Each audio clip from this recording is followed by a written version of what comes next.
Hello, this is Anup Madhavan from Survival Instincts. In this video, we are going to evaluate one of the most common armored police vehicle in Washington D.C. and the national capital region of the United States. This, ladies and gentlemen, is the Lenco BearCat. The acronym BearCat stands for Ballistic Engineered Armored Response Counter-Attack Truck. It is used in SWAT assaults, counterterrorism operations, and hostage rescue scenarios.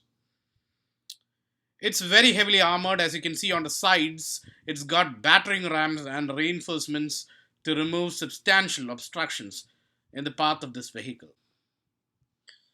The vehicle has a ground clearance of more than 24 inches and run flat tires, which are absolutely essential in any heavy fire scenarios. Now, we are going to take a look at the interiors of this vehicle. As we are entering this vehicle, you can see how heavy and reinforced these doors and windows are.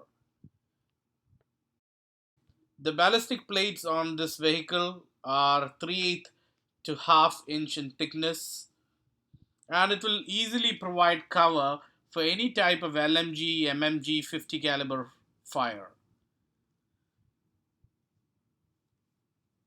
Now, to get into the cockpit of the vehicle, the interiors look fairly simple for such a complicated vehicle. You can see the fuselage of the vehicle from here, and from a passenger or seating capacity perspective, uh, has a seating capacity of 10 units. That means including the driver, who may or may not be the commander.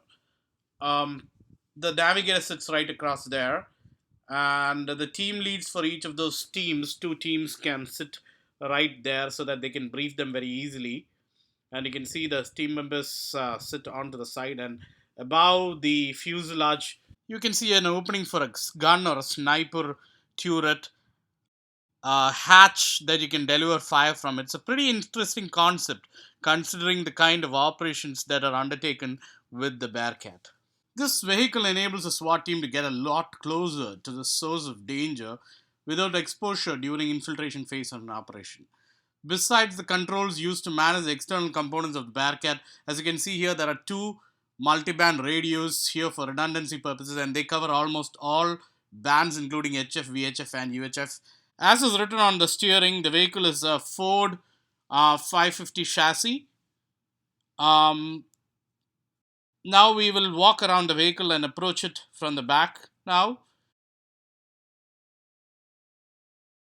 So I'm basically going to take you around this vehicle and show you all the nitty gritty details of this vehicle and how it is used in an operation. Okay, walking to the rear of the vehicle, you can see the police and the SWAT written on the back side. You can see the blue lights. You can see the communication antennas. You can see the platform on which the operatives can stand. The Ford 550 chassis has an engine that is quite beefed up to undertake the effort to locomote so much armor. So now we'll step into the rear chamber of the vehicle. You've already seen how it looks from the cockpit. This you will observe that there are two rows of seating here on which the operatives can sit, or the rescued victims can be seated. You will see some ballistic gear lying around. This is an operational vehicle. What you see over here is the rifle stand, or where all the weapons are actually secured. Um, it has, as you can see, several gun hatches across the walls. I can count at least 8 of them right here. Um, Now, as you can see here, the gear that you can see is pretty common to the things that I've shown you before. It's the helmet, the tactical helmet, the rifle. To observe what the gun turret looks like, so let's just take a look inside here. This vehicle, as you know, is a hostage rescue vehicle. So this vehicle will need to actually approach enemy positions very close and will need to provide cover to all the operatives that are exiting this vehicle. So if I were to provide a cover to the to the operatives that are exiting this vehicle, I could actually place my firearm right across those two gates. They are also pretty heavily armored. You can see they are also 3/8 or half inch in thickness, in metal thickness. Let's assume that I want to assault that tower right that you see from here. What I can do is I can actually set up my weapons in a manner that I can continuously fire. So now you have seen the pretty much the entire of the rear compartment here. So we'll get out of this vehicle from the rear and close the door, and let's move into the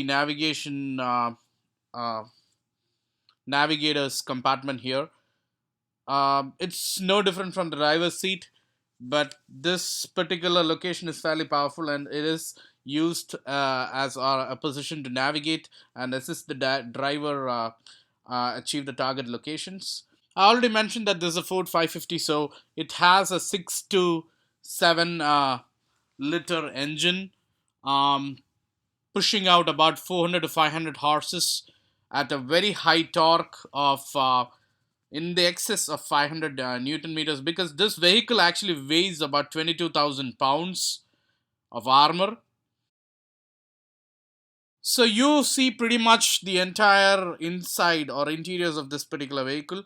This vehicle is very interesting in the aspect that despite the weight it carries, it actually can travel at 90 miles per hour. That is about 150 kilometers per hour. Lastly, I want you folks to see, just to see how big the vehicle is in comparison to me.